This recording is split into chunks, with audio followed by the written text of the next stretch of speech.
Est-ce que ça fera descendre le cours du Bitcoin?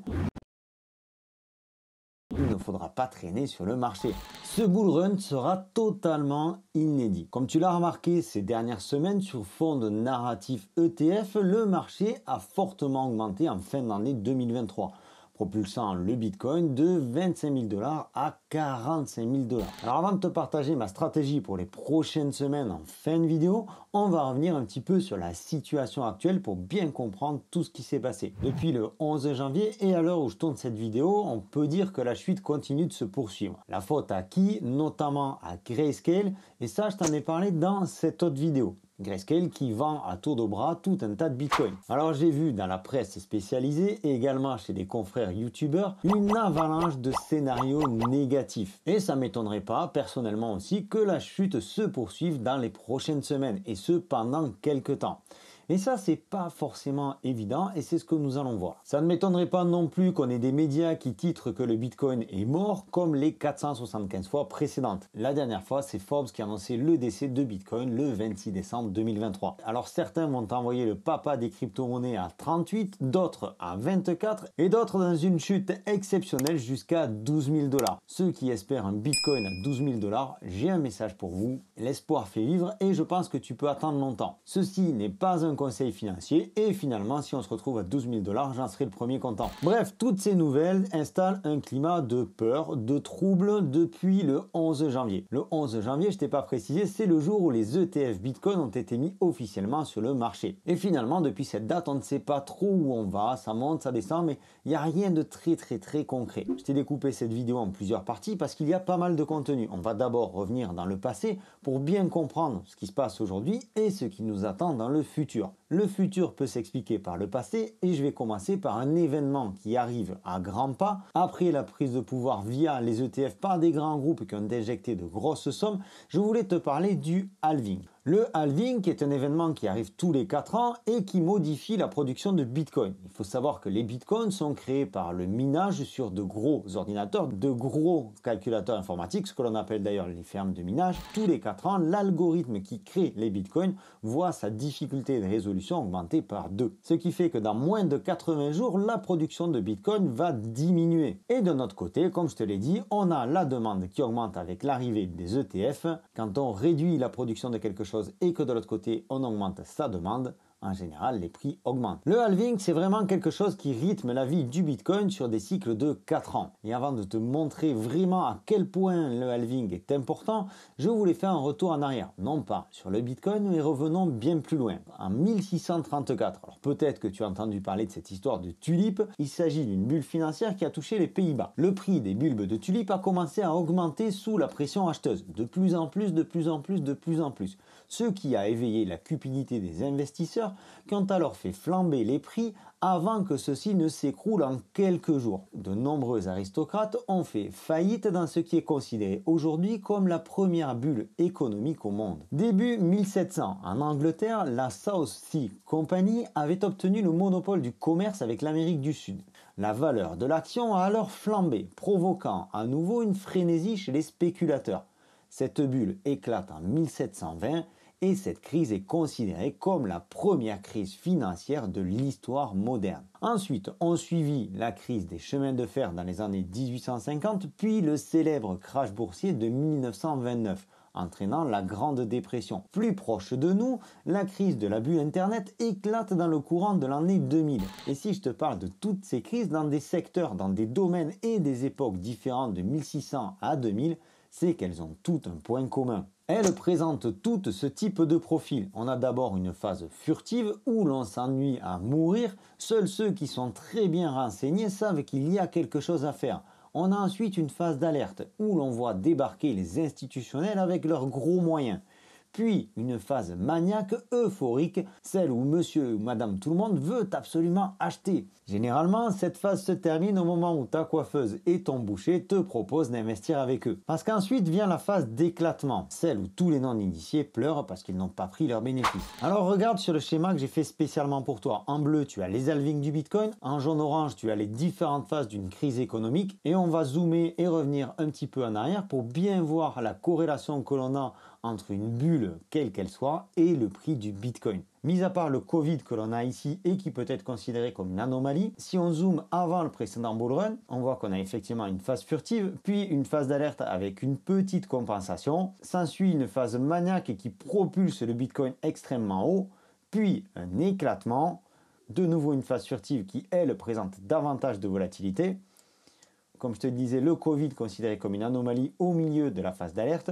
Puis à nouveau une phase maniaque, puis à nouveau un éclatement, puis de nouveau une phase furtive. Et ce qui fait qu'aujourd'hui, on pourrait considérer qu'on est de nouveau dans une phase d'alerte. Maintenant, on va aller un petit peu plus loin et je vais rester tout aussi simple. Quand on regarde par rapport au halving, entre le halving et le début de la phase maniaque, on a toujours à peu près le même timing, qui est ici d'environ 154 jours. Alors il ne faut pas considérer ça comme ultra précis, je vais y revenir. Mais il faut avouer quand même que les similitudes sont assez frappantes. Donc ici, entre la phase d'alerte et la phase maniaque, on a le Bitcoin qui nous refait un plus haut avant de décoller. Si je regarde lors du bull run 2020-2021, on a exactement la même chose. On a ici un Bitcoin qui va croiser son plus haut qui était donné en novembre 2017, quelque part à peu près entre la phase d'alerte et la phase maniaque. Et quand je mesure ici aussi, je me retrouve avec un délai de 224 jours.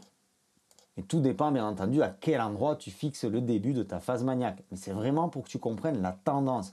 On ne va pas se fixer sur des choses ultra précises, mais on va se fixer sur une tendance. Donc on a 150 jours d'un côté et on va dire environ 200 jours de l'autre côté. Si l'on considère que le prochain halving aura lieu le 18 avril 2024, aujourd'hui on a une date relativement précise, et qu'on prend on va dire 180 à 200 jours plus tard, cela nous donne un retour sur les plus hauts du Bitcoin aux alentours du mois d'octobre 2024. Et là, tu vas voir que ça correspond à d'autres éléments qui ont une réelle importance pour l'avenir du Bitcoin. Donc, on pourrait considérer que d'octobre à novembre 2024, on aurait un Bitcoin qui retournerait sur les plus hauts que l'on a connus en 2021, c'est-à-dire dans une zone entre 65 et 75 000 $. Bien entendu, avant ça, il faudra respecter la phase d'alerte et cette petite compensation que l'on a. Et ça, je vais t'en parler dans la stratégie que j'adopte actuellement. Et aujourd'hui, on peut quand même considérer que sur ces niveaux-là, on n'a pas encore fait la petite baisse qui caractérise la phase d'alerte.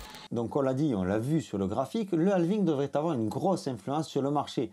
Mais pas que, et c'est pour ça qu'on ne peut pas être ultra précis. Parmi les choses qui pourraient faire baisser le Bitcoin et confirmer notre phase d'alerte, il y a notamment la libération de 120 000 Bitcoins qui ont été achetés en 2014 au prix moyen de 300 $ et qui étaient verrouillés dans l'affaire MTGOX. MTGOX qui a été hacké en 2014 et donc c'est 120 000 Bitcoins qui vont être distribués aux personnes qui étaient clients de MTGOX à ce moment-là. Et cette distribution devrait se terminer au mois d'octobre 2024. Un autre élément qui pourrait exercer une pression vendeuse sur le Bitcoin, ce sont les 200 000 Bitcoins qui ont été saisis par le gouvernement des États-Unis lors de diverses affaires de vol, de hacking ou de malversation. Et donc ça aussi, si les États-Unis se décident à vendre les Bitcoins, ça va créer une pression vendeuse à l'image de Grayscale lors de ce début d'année. Maintenant, si on parle un petit peu du côté fondamental de cette année 2024.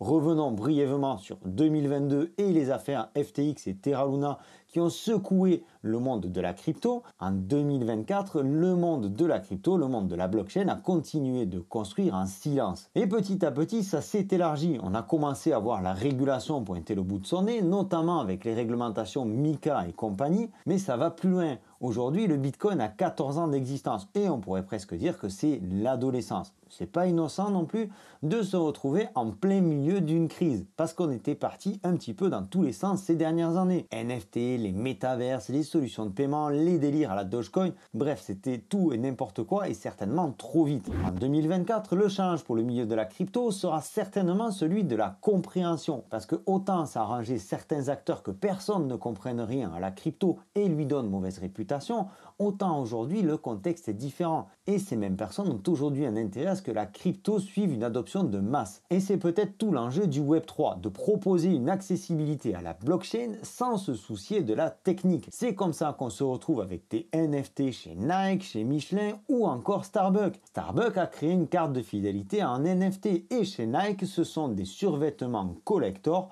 ou des chaussures qui sont aussi certifiées par NFT. Et ça pour l'utilisateur c'est transparent. D'un autre côté, les institutions financières s'attellent à développer des solutions de paiement à l'international, ce qui leur permet de réduire les coûts, de réduire les délais, et tout ça, ça passe inévitablement par la technologie la plus aboutie aujourd'hui, c'est-à-dire la blockchain. Un autre exemple, la tokenisation, et notamment la tokenisation d'actifs financiers. Des produits financiers comme les obligations ou des parts dans les entreprises sont aujourd'hui clairement et communément tokenisé. Peut-être un exemple le plus connu aujourd'hui, c'est la tokenisation d'actifs immobiliers qui te permet d'acheter aujourd'hui une fraction d'une propriété immobilière. Finalement, la blockchain s'engouffre dans la finance traditionnelle depuis l'ouverture officielle avec les ETF. Et même si c'était le cas avant, on sent nettement depuis quelques semaines une mise en avant parmi les canaux de diffusion plus classiques. Google vient d'obtenir l'autorisation de promotionner les ETF et une certaine confiance qui naît petit à petit chez l'investisseur traditionnel.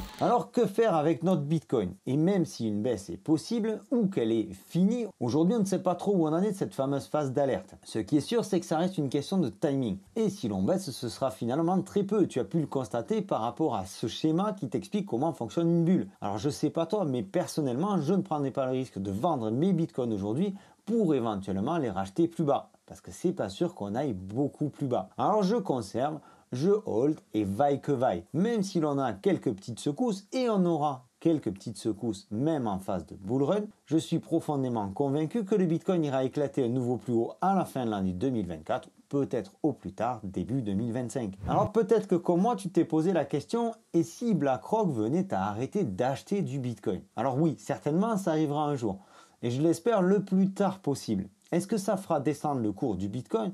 Je ne pense pas. Je suis même convaincu que non. Ce qui fera descendre le cours, c'est quand BlackRock aura vendu, quand BlackRock aura décidé de vendre, quand on sera dans cette fameuse phase d'éclatement.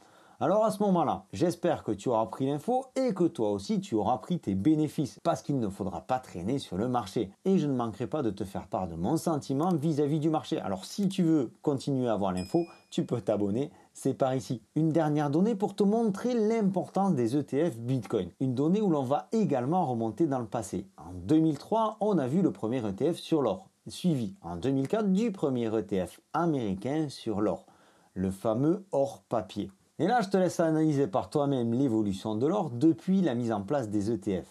Quand on sait que le Bitcoin est considéré comme l'or numérique, on peut espérer sincèrement de belles années devant nous. C'était Sylvain pour Objectif Lune, j'espère que cette vidéo t'aura apporté quelque chose. J'attends ton commentaire avec impatience, je te souhaite une excellente continuation et je te dis à très bientôt. Ciao!